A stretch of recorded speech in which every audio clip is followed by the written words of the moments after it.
नमस्कार। एक बार फिर से आप सभी का स्वागत है मेरे YouTube चैनल सिविल लाइफ पर। आज हम शुरू करने जा रहे हैं क्लास 8 भारत की खोज। यह पुस्तक पंडित जवाहरलाल नेहरू द्वारा अपने कारावास के समय में लिखा गया था। इस पुस्तक को पढ़ने वाले दो तरह के लोग होते हैं। एक वे जो पढ़ने के लिए पढ़ते हैं और दूसरा क्लास 8 के स्टूडेंट हैं जिनके लिए एक पाठ्यक्रम के तौर पर रखा गया है। तो जो पढ़ने के लिए पढ़ते हैं उनके लिए तो कोई परेशानी ही नहीं है, समझ में आया तो भी ठीक, नहीं आया तो भी ठीक। तो इसलिए क्लास 8 के स्टूडेंट को ध्यान में रखते हुए मैं ये पाठ्यक्रम शुरू करने जा रहा हूँ। और उनके लिए ज़रूरी है कि सभी कॉन्सेप्ट मतलब कि सभी विचार इसमें के और सभी तथ्य पता होना चाहिए। तो इसके लिए ज़रूरी है कि इसका गहन अध्ययन किया जाए और फिर इसका सही से विश्लेषण किया जाए।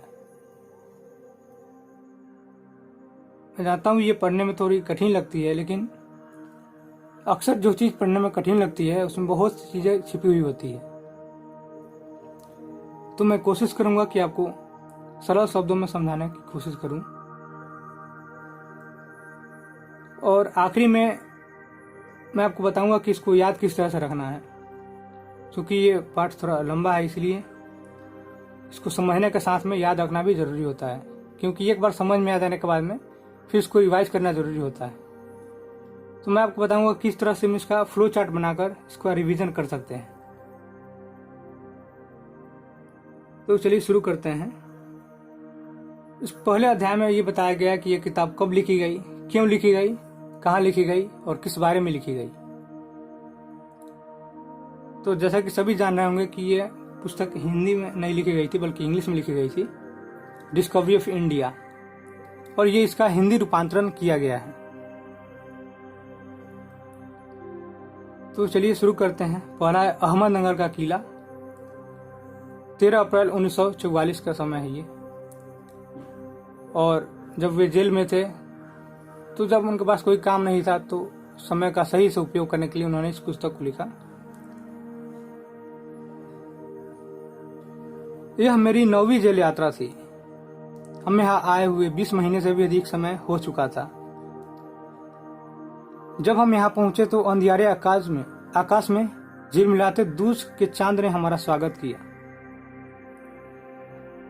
नेहरू जी इस जो अहमदनगर का किला है, इस जेल में आने से पहले वो 8 बार जेल जा चुके थे, इसलिए कहा कि यह मेरी 9वीं जेल यात्रा थी। मतलब ये अहमदनगर किला उनके लिए 9वां बार जेल यात्रा था।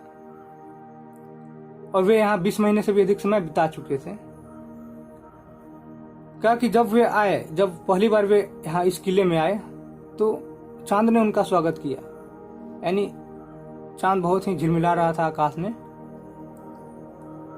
शुक्ल पक्ष शुरू हो चुका था। तब से हर बार जब नया चांद उगता है तो जैसे मुझे याद दिलाया जाता है कि मेरे कारावास का 1 महीना और बीत गया। शुक्ल पक्ष जैसे आप जानते हैं कि हर महीने में 2 पक्ष होते हैं, कृष्ण पक्ष और शुक्ल पक्ष।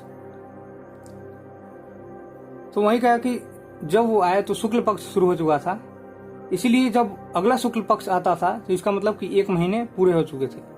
यानी 15 दिन का एक पक्ष होता है, फिर 15 दिन का एक पक्ष होता है। तो शुक्ल पक्ष और कृष्ण पक्ष दोनों मिलकर 1 महीने बनते हैं। इसीलिए जब वो यहाँ आए तो उस समय शुक्ल पक्ष चल रहा था, इसीलिए जब अगला शुक्ल पक्ष आया तो 1 महीने पूरे हो गए। तो इस तरह से वे अपने समय का निर्धारण करते थे। वो ये जान पाते थे कि मेरे कारावास का 1 महीना और बीत गया। चांद मेरे बंदी जीवन का स्थायी सहचर रहा है। वही मुझे इस बात की याद दिलाता है कि अंधेरे के बाद उजाला होता है।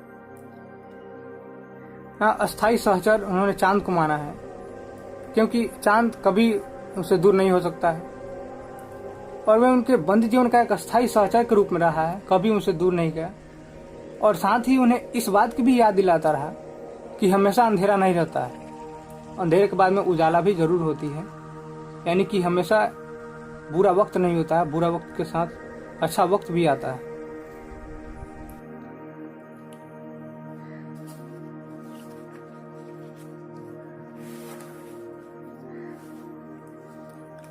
पहला, अतीत का भार। अतीत का भार यानी इसका क्या मतलब है? चलिए पढ़ने के बाद पता चलता है। दूसरी जेलों की तरह यहाँ अहमदनगर के किले में भी मैंने बागवानी करना शुरू कर दिया। इस बात से पता चलता है कि जब भी वे किसी जेल में जाते थे तो बागवानी का काम ही करते थे। बागवानी का काम करना उन्हें बहुत अच्छा लगता था। उन्हें प्रकृति से बहुत प्रेम था। रोज कई घंटे तपती धूप में भी फूलों के लिए क्यारियां बनाने में बिताने लगा। मिट्टी बहुत खराब थी, पथरीली और पुराने मलबे और अवशेषों से भरी हुई। यानी कि मिट्टी बहुत खराब थी, उसको अच्छे से खोदना पड़ता था और मिट्टी को हल्का करना पड़ता था और फिर उसमें क्यारियां बनाई जाती थी। तो बहुत ही मेहनत लगता था। इसके बावजूद वे ये काम करते थे क्योंकि उन्हें ये करना बहुत ही अच्छा लगता है।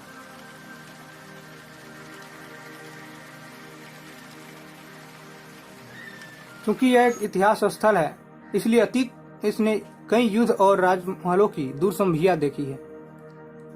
एक इतिहास स्थल रहा है, यानी कि अहमदनगर किला एक इतिहास स्थल है।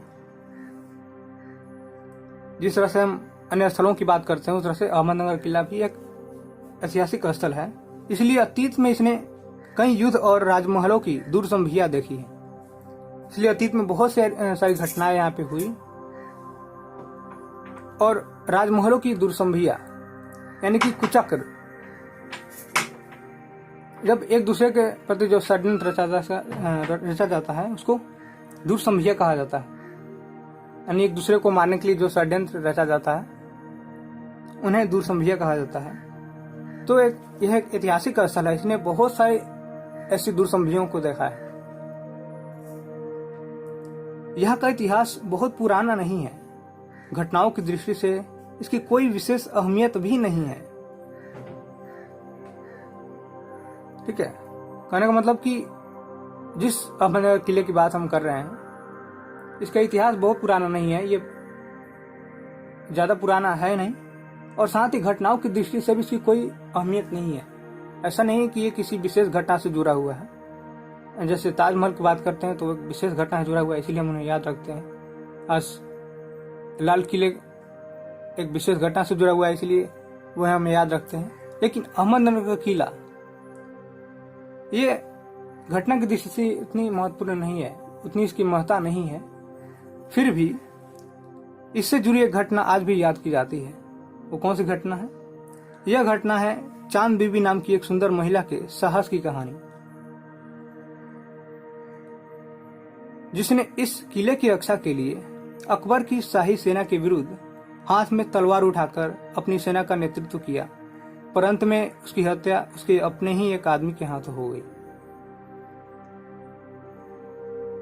तो ये तो ठीक है कि इस किले की कोई अपनी घटना के लिए कोई विशेष अहमियत नहीं है, किसी घटना के कारण नहीं जाना जाता है, लेकिन फिर भी एक ऐसी घटना है जिसके लिए आज भी इस जगह को, इस किले को याद किया जाता है, और वो है चांद बीबी नाम की एक सुंदर महिला की कहानी है। उसके साहस की कहानी है कि किस तरह इस किले की रक्षा के लिए उठ खड़ा हुआ और हाथों में तलवार लेकर उसका सामना किया।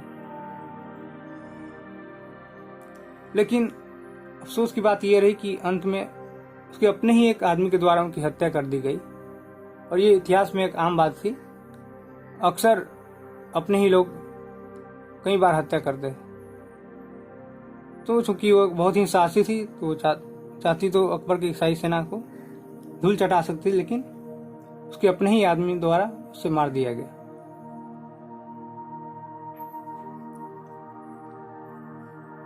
खुदाई के दौरान हमें जमीन के सतह के नीचे दबे हुए प्राचीन दीवारों के हिस्से और कुछ गुंबदों और इमारतों के ऊपरी हिस्से मिले। हम बहुत दूर नहीं जा सके क्योंकि न तो अधिकारियों से इसकी मंजूरी मिली थी और न ही हमारे पास इस काम को जारी रखने के साधन थे। अब यहाँ से वो बात शुरुआत होती है कि इस पुस्तक को क्यों लिखा गया। तो जब वे खुदाई कर रहे थे तो खुदाई के दौरान बहुत सारी चीजें मिली, क्योंकि जैसा हमने अभी पढ़ा कि ये एक ऐतिहासिक स्थल है, अभी बहुत सारे युद्ध हुए हैं, तो बहुत से चीजें जब टूटी फूटी होगी तो वहां पे गिरी होंगी, तो बहुत से गुंबद और इमारतों के ऊपरी हिस्से मिले, लेकिन वो अधिक दूर तक उसकी खुदाई नहीं कर पाए। यानी कि वो खुदाई तो शुरू कर दिए थे तभी उन्हें ये सब चीजें मिल रही थी, लेकिन वो अधिक दूर तक नहीं खोद पाए, अधिक दूर तक नहीं जा पाए, क्योंकि दो बातें थी। एक तो अधिकारियों ने अनुमति नहीं दी थी कि आप आगे खुदाई करिए, और साथ ही उनके पास ऐसे औजार नहीं थे कि इस काम को जारी रखा जा सके। अब मैंने कुदाल छोड़कर हाथ में कलम उठा ली है। इसका क्या मतलब हुआ कि अब तक जो वो बागवानी का काम कर रहे थे, जो खुदाई का काम कर रहे थे, अब वो नहीं कर पाएंगे, क्योंकि अधिकारियों ने उनकी अनुमति नहीं दी है और ना ही काम को आगे रखने के लिए कोई औजार है। तो इसीलिए उस समय का सही से इस्तेमाल कर सके, इसलिए उन्होंने कहा कि मैंने हाथ में कलम उठा ली है, अब मैं कुछ लिखना चाहता हूँ। लेकिन लिखने के लिए 3 चीजें होती हैं।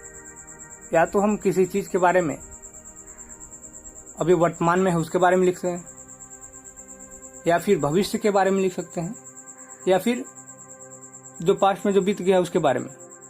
इन 3 चीजों के बारे में हम लिख सकते हैं।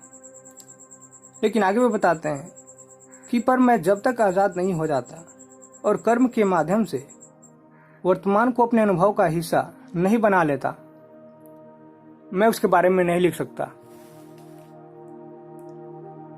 इसका मतलब है कि वे वर्तमान की बात करते हैं कि वर्तमान में के बारे में लिखने के लिए क्या समस्याएं उनके सामने। चूंकि वर्तमान के बारे में वो नहीं लिख सकते हैं, क्योंकि अभी चूंकि वे जेल में हैं और जेल में उनके पास अधिक अनुभव नहीं है, वो केवल बैठे हुए हैं, ज़्यादा काम उतना नहीं कर रहे हैं। इसलिए कहा कि जब तक मैं यहाँ से आज़ाद नहीं हो जाता है, यानी कि जब वे यहाँ से आज़ाद हो जाएंगे तो वो जो जेल होगा, वो जेल की जो घटनाएं वो पास हो जाएंगी और वे उनके अनुभव का हिस्सा बन जाएंगे। यानी जब आपको समझाता हूं, जैसे वर्तमान में अभी वे यहाँ पे है, जेल में है, तो वर्तमान के बारे में इसलिए नहीं लिखना चाहते क्योंकि वो जेल में है, उनके पास उतनी जानकारी कहाँ से आएंगी, इसलिए वर्तमान के बारे में वो नहीं लिख सकते हैं। इसलिए कह रहे हैं कि जब तक वे आज़ाद नहीं हो जाते, यानी कि जब वे जेल से छूटकर बाहर आ जाएंगे तो ये जेल का जो समय है वो उनके लिए पास हो जाएगा, उनका एक अनुभव का हिस्सा हो जाएगा, तो यहाँ लिखना आसान होगा उनके लिए। लेकिन चूंकि अभी वे जेल में है, इसीलिए वे वर्तमान के बारे में नहीं लिख सकते हैं। ठीक है।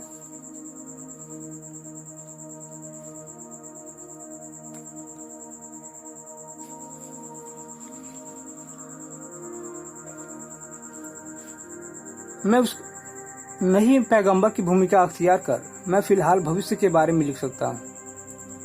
ठीक है, मैं कोई भविष्य वक्ता नहीं हूँ कि मैं भविष्य के बारे में कुछ बता सकूँ, क्योंकि भविष्य में लिखने के लिए जरूरी है कि मुझे अब खुद पता होना चाहिए कि हाँ ये सही में होने वाला है या नहीं है। तो पैगंबर की भूमिका, जो ईश्वर के करीब होते हैं उन्हें पैगंबर कहा जाता है, तो मैं पैगंबर की भूमिका भी नहीं तैयार कर मैं भविष्य के बारे में भी नहीं लिख सकता।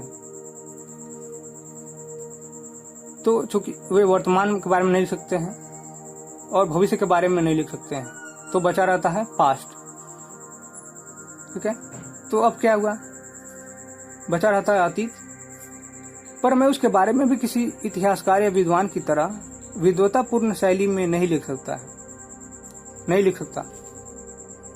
यानी कि वो ठीक है, वो पास्ट के बारे में लिखने के बारे में सोच तो लिए, लेकिन जिस तरह से एक इतिहासकार एक अतीत के बारे में कुछ लिखते हैं, तो बहुत सी चीजें रिसर्च करने के बाद में लिखते हैं कि हाँ, उसको पुष्टि करते हैं कि ये सही इस तरह हुई होगी कि नहीं हुई होगी।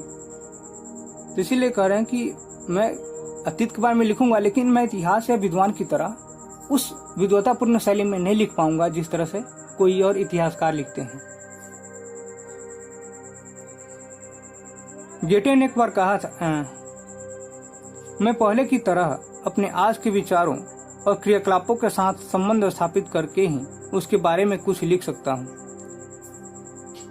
यानी कि मैं पहले की तरह अपने आज के विचारों और क्रियाकलापों के साथ संबंध स्थापित करके उसके बारे में लिख सकता हूँ। यानी कि वे बचपन में अपने क्या महसूस करते थे, बचपन में क्या देखते थे, और उस समय से लेकर अब तक परिवर्तन की स्थिति क्या रही है, किस तरह से परिवर्तन आया है, उसमें मैं संबंध स्थापित करके मैं अतीत के बारे में लिख सकता हूँ कि हाँ, अतीत में ऐसा हुआ होगा। गेटे ने एक बार कहा था, यहाँ पे गेटे कौन है, एक इतिहासकार है, उनके दोस्त भी थे। तो उन्होंने कहा था कि इस तरह का इतिहास लेखन अतीत के भारी बोझ से एक राहत तक सीमा दिलाता है। तो गेटे ने उनसे कहा था कि इस तरह का लेखन, यानी कि जिस तरह से अतीत के बारे में लिखने के लिए नेहरू जी सोच रहे हैं, उसको सही बताया। गेटे ने कहा कि हाँ, ये इस तरह से लिखना सही होगा, क्योंकि अगर किसी इतिहासकार या विद्वान की तरह लिखना है तो उसके लिए हर चीजें रिसर्च करनी पड़ेगी। रिसर्च करने के बाद में उसमें बहुत ज्यादा बोझ होता है। इसलिए उस बोझ से राहत दिलाने के लिए नेहरू जी ने जो तरीका अपनाया वो सही था, और उसका समर्थन किया है गेटे ने। तो याद रखना है कि गेटे कौन है, तो उनका इतिहासकार है और उनका एक दोस्त भी थे।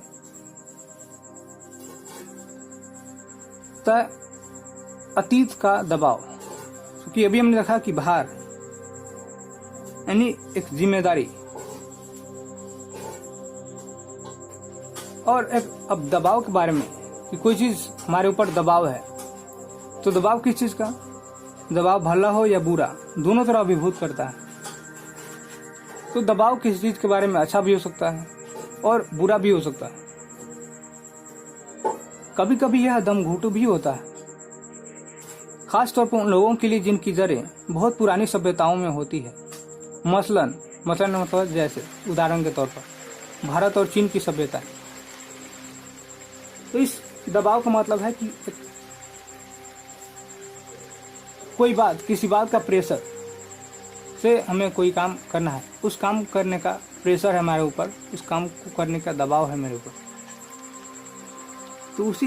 तो ये अतीत के दबाव के बारे में हो रहा है कि अतीत में कुछ ऐसी चीजें हैं जो हमें विरासत के रूप में मिली है, उसका दबाव है हमारे ऊपर। तो सभी क्या है, वो इसमें बताया कि दबाव वो अच्छा भी होगा, बुरा भी होगा। वो दबाव खुशी देने वाला भी होगा, दुख देने वाला भी होगा, और कभी कभी दबाव दमघोटू भी होगा, यानी कि एकदम बिल्कुल अलग ही होगा दमघोटू। जैसे कि भारत और चीन की सभ्यताएं, इस सभ्यताएं बहुत ही पुरानी है, और बहुत पुरानी होने के कारण इसके जो दबाव है वो दमघोटू भी हो सकते हैं।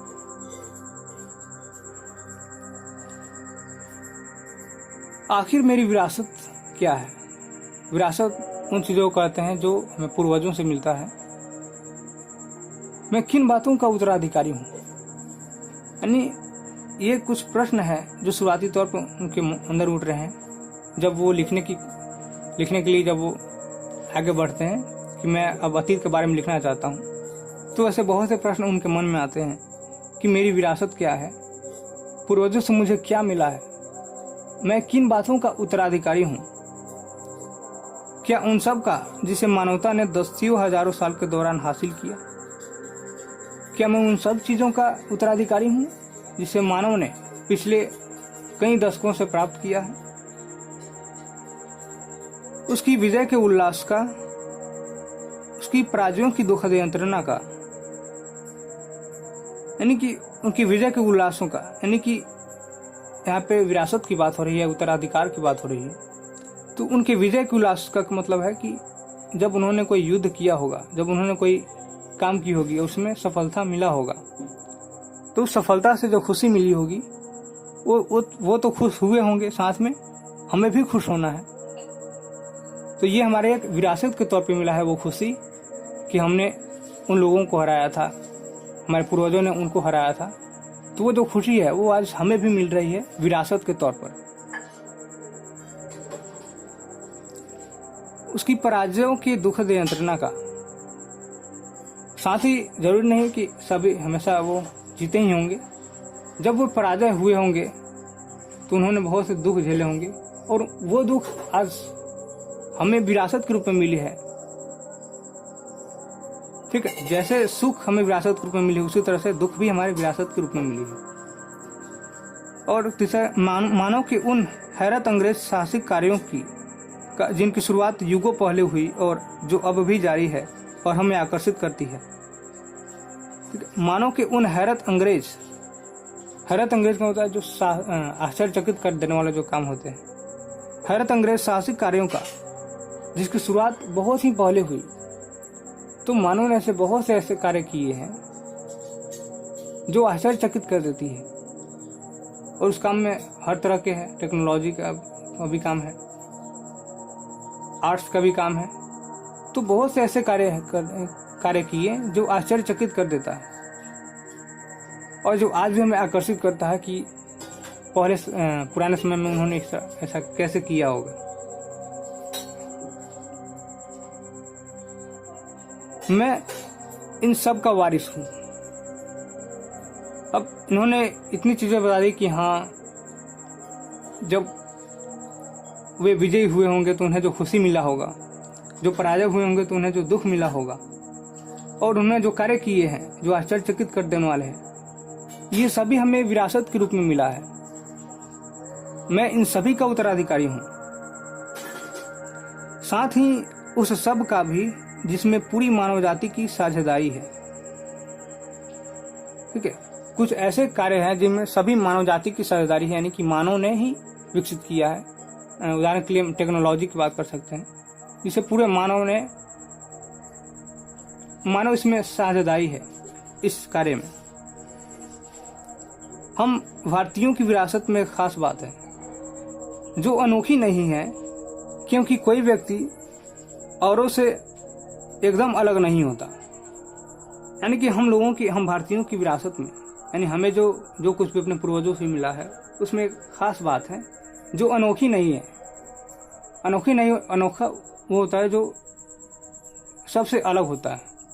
तो चूंकि हम सभी भारतीयों को वो चीज़ें विरासत में मिली है, इसलिए एक अच्छी बात तो है, एक खास बात तो है, लेकिन वो एक अनोखी नहीं है, क्योंकि कोई व्यक्ति दूसरों से एकदम अलग नहीं होता है, एकदम समान है।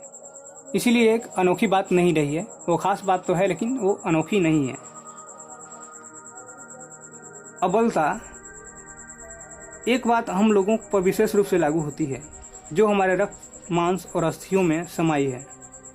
अबलता होता है क्योंकि एक बात ऐसा है जो हम सभी विशेष रूप से लागू होती है और जो हमारे रक्त, मांस और अस्थियों में समाई हुई। इसका मतलब है कि हमारे रग रग में वो चीजें बसी हुई है, वो खासियत, वो विशेषता हमारे रग रग में है। इसी विशिष्ट विरासत का विचार और वर्तमान पर इसे लागू करने की एक बात एक लंबे अरसे से मेरे मन में घर की है। ये लाइन बहुत ही इंपॉर्टेंट है कि जिस विशिष्ट विरासत के बारे में बात कर रहे हैं, जो हम सभी पर विशेष रूप से लागू होती है और जो खास बात तो है लेकिन अनोखी नहीं है, उसी विरासत के बारे में बात कर रहे हैं कि इसका विचार जो है और वर्तमान पर इसे लागू करने की जो बात है वो एक लंबे अरसे से मतलब होता है एक लंबे समय से, एक बहुत ही लॉन्ग टाइम से मेरे मन में घर की है। यानी मेरे मन में है कि मैं इस विशिष्ट विरासत को समझूं और इसे अपने वर्तमान पे लागू करूं, और यही विचार बहुत समय से, लंबे समय से मेरे मन में है। मैं इसी के बारे में लिखना चाहता हूं। तो अब कारण यहाँ पे समझ गए कि किस बारे में। तो जो विशिष्ट विरासत है उसका जो विचार और वर्तमान पर उसको लागू करने की जो बात है, उसी के बारे में वो लिखना चाहते हैं। विषय की कठिनाई और जटिलता मुझे भयभीत करती है। मुझे लगता है कि मैं सतही तौर पर इसका स्पर्श नहीं कर सकता, क्योंकि वो समझ रहे हैं कि ये विषय जितना देखने में आसान है उतना आसान है नहीं, ये बहुत ही कठिन है, जटिल है। मैं ये मानता हूँ कि इस विषय की कठिनाई कितनी है, लेकिन फिर भी मुझे लगता है कि मैं सतही तौर पर मतलब होता है कि किसी भी चीज़ के ऊपर ही जाना, एकदम डीप में नहीं जाना। जैसे कोई पानी रखा हुआ है, पानी के ऊपर केवल हम सतह को देखते हैं, उसके हम अंदर नहीं देख पाते कि अंदर क्या है। तो उसी तरह से है कि वो ये बताना चाहते हैं कि जिस विषय के बारे में, जिस विरासत के बारे में मैं लिखना चाहता हूँ, उसका मैं सतही तौर पर ही स्पर्श कर सकता हूँ, मैं उसके डीप नहीं जा सकता। तो ये चैप्टर 1 कंप्लीट होता है। इसमें यही बताया गया है कि ये पुस्तक कब लिखा गया, क्यों लिखा गया और किस लिए लिखा गया, किस बारे में लिखा गया। तो अब आप समझ गए होंगे किस तरह से इसको पढ़ना है।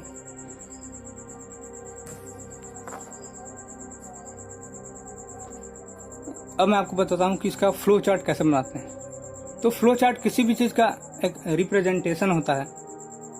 अगर आप इस पार्ट को अच्छे तरीके से समझ गए तो इसके बाद में आप फ्लो चार्ट बना सकते हैं। तो फ्लो चार्ट बनाने के लिए सबसे ज़रूरी यही होता है कि आप किसी चीज़ को अच्छे से समझें। आप किसी एक चैप्टर को अच्छे से समझ गए, उसके बाद में आप अपने तरीके से उसको किस तरह से रिप्रेजेंट कर सकते हैं, आप किस तरह से लिख सकते हैं कि बिना दोबारा चैप्टर को पढ़े ही आपको पूरा याद हो जाए, पूरा आप रिवीजन कर सके, या फिर किसी और को उस पूरे पार्ट के बारे में बता सके केवल उस फ्लो चार्ट को देखकर। और उसमें ज़्यादा शब्द नहीं होते हैं, जिससे ये इस पूरे चैप्टर में मुश्किल से 40 से 50 शब्दों में वो फ्लो चार्ट बन जाएगा। तो मैंने जो बनाया है वो आपको मैं दिखा रहा हूँ। आप कोशिश कीजिए कि आप अपने हिसाब से बनाएं। फिर ये अगर नहीं लगता है तो आप इसे भी फॉलो कर सकते हैं। तो ये फ्लो चार्ट मैंने बनाया था। तो पहले तो ये, चूंकि ये चैप्टर की शुरुआत है, इसलिए मैंने कुछ पुस्तक से संबंधित कुछ बातें लिखी हैं। इस पुस्तक को अंग्रेजी भाषा में लिखी गई थी नेहरू जी के द्वारा, और 1944 में जब वे अहमदनगर किले में थे तो इसे लिखा गया था। इसको तैयार करने में 5 महीने का समय लगा हुआ था। इस पुस्तक में उन्होंने मुख्य रूप से सिंधु घाटी सभ्यता, भारत की संस्कृति, धर्म और जटिल अतीत का वर्णन किया। तो ये चैप्टर से रिलेटेड, मतलब पूरे बुक से रिलेटेड कुछ इम्पोर्टेंट बातें थी। अब हम शुरू करते हैं फ्लो चार्ट मैंने किस तरह से बनाया। क्योंकि पहले वाले में अहमदनगर का किला का बात हुआ, तो इससे संबंधित जो भी बातें हैं उसको मुझे इस तरह से अरेंज करना है कि मैं जब भी इसे देखूं मुझे पूरा चैप्टर समझ में आ जाए। तो मैंने लिखा है यहाँ पे अहमदनगर का किला, पहला चैप्टर का नाम, और उसमें लिखा है जवाहरलाल नेहरू, चूंकि उसमें थे। और यहाँ पे मैंने करके डेट लिख दिया है कि इतना तारीख को, ये इम्पोर्टेंट है इसलिए। अब जवाहरलाल नेहरू, ये अहमदनगर किला, ये कौन सा है? ये 9वीं जेल यात्रा है, और उससे संबंधित बहुत सी बातें हमें बताई गई थी। जैसे उस समय शुक्ल पक्ष चल रहा था और रात का समय, चूंकि रात के समय आए थे तभी चांद ने उनका स्वागत किया, और उन्हें 20 महीने से भी अधिक हो चुके थे। और बंदी जीवन का स्थायी सहचर कौन थे? तो चांद। तो ये इम्पोर्टेंट बात थी, यानी कि इतना ही बात है पहले चैप्टर में, ज़्यादा कुछ नहीं है। और उसी को लिखने के लिए, चूंकि जब हम विचार लिख रहे हैं तो उसको जब शब्दों में लिखते हैं, पैराग्राफ में लिखते हैं, तो उसको लंबा कर देते हैं। लेकिन एक फ्लो चार्ट के माध्यम से हम केवल उसी इम्पोर्टेंट शब्दों को लिखते हैं। और मुझे उम्मीद है कि इतना देखने के बाद आप पूरे चैप्टर को फिर से आप अपने शब्दों में एक्सप्लेन कर सकते हैं। और कुछ यदि इम्पोर्टेंट बात लगती है तो उसे आप लिख सकते हैं। चांद को देखकर उन्हें यह प्रेरणा मिलती थी कि अंधेरा के बाद भी उजाला जरूर होता है, इन समय भी जरूर बदल जाएगा। तो एक इम्पोर्टेंट बात है। पहला ये मैंने क्वेश्चन तैयार किया है जो लगा कि इम्पोर्टेंट है, तो आप अपने हिसाब से प्रश्न भी तैयार कर सकते हैं। हालांकि ये फ्लो चार्ट से आपको पूरी कहानी समझ में आ जाएगी इस चैप्टर में क्या है। हर एक चैप्टर का अलग अलग फ्लो चार्ट होगा, लेकिन अगर आपको लगता है कि कोई क्वेश्चन एकदम इम्पोर्टेंट है तो आप वो लिख भी सकते हैं। जैसे लिखा मैंने, जवाहरलाल नेहरू चांद को अपना स्थायी सहचर क्यों मानते थे? तो इसका जवाब है, अहमदनगर किले में रहते हुए जवाहरलाल नेहरू ने चांद को ही अपना स्थायी सहचर माना, क्योंकि चांद न केवल अंत समय तक उनके साथ रहे बल्कि उन्हें हमेशा प्रेरित करते रहे कि हर समय, हर अंधकार के बाद उजाला भी जरूर होता है। यानी कि सहचर मानने का उनका उद्देश्य क्या है कि वो अस्थायी रूप से उनके साथ रहेंगे हमेशा। साथ ही वे उन्हें हमेशा इस बात की भी प्रेरणा देते थे कि हमेशा अंधेरा नहीं होता है, अर्थात बुरा समय हमेशा नहीं होता है, कभी ऐसा समय भी आता है।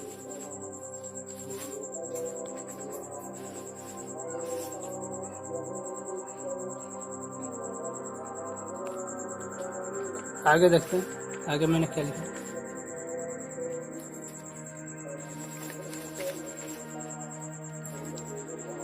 अगला जो दूसरा पार्ट हमारा था अतीत का भार, तो लिखा अहमदनगर किले में बागवानी का कार्य। ये इम्पोर्टेंट कार्य था, इसमें एक इम्पोर्टेंट बात थी। तो हमें ये देखना कि कोई महत्वपूर्ण शब्द क्या है और किस शब्द से बहुत सारा अर्थ निकल रहा है, तो उसको लिखना है। अहमदनगर किले में बागवानी का कार्य, रोज कई घंटे तपती धूप में, यानी कि वो इतना प्रकृति से प्रेम करते थे, पेड़ पौधे लगाना उन्हें बहुत अच्छा लगता था, इसीलिए वो रोज कई घंटे तपती धूप में भी कार्य करते रहते थे। पथरीली मिट्टी पुराने मलबे और अवशेषों से भरी हुई थी। वो मिट्टी बहुत ही पथरीली थी और मलबे से भरी हुई थी। इसके अलावा एक जो महत्वपूर्ण घटना है उससे जुड़ी हुई चांद बीबी नाम की एक महिला की है, जो साहस की कहानी है। उसने क्या किया था, किले की रक्षा के लिए अकबर के शाही सेना से युद्ध किया और अंतिम बात यह है कि अपने ही आदमी के हाथों उनकी मृत्यु हो गई। तो ये मैंने लिखा है। बागवानी के समय खुदाई से मिले प्राचीन अवशेष। तो उसमें दूसरा जो इम्पोर्टेंट बात यह है कि बागवानी के समय में बहुत सारे अवशेष मिले, जो पुराने मलबे थे, पुराने जो गुम्बद या किसी इमारत के ऊपरी हिस्से मिले हुए थे। तो मिट्टी से दबे दीवारों के हिस्से मिले, गुम्बदों और इमारतों के ऊपरी हिस्से मिले और खुदाई रुकने का आदेश।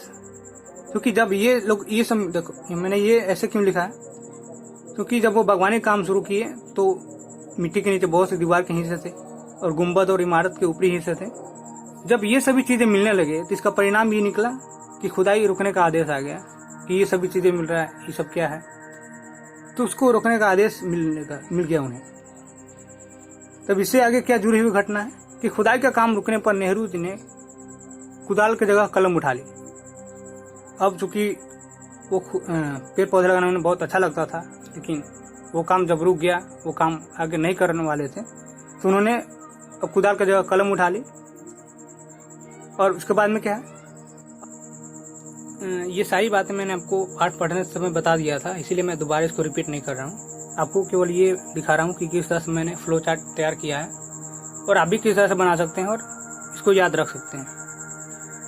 तो आप, मैंने यहाँ पे 3 पॉइंट लिखे हैं कि वर्तमान का अपूर्ण अनुभव था, भविष्य से अनजान थे, इसीलिए उन्होंने अपने क्रियाकलापों के साथ संबंध स्थापित करके अतीत के बारे में या इतिहास के बारे में लिखने की कोशिश की। बोला गेटे का कथन, गेटे जो उनके एक दोस्त थे, उन्होंने कहा था कि इस तरह का जो इतिहास लेखन है वो अतीत के भारी बोझ से काफी हद तक राहत दिलाता है।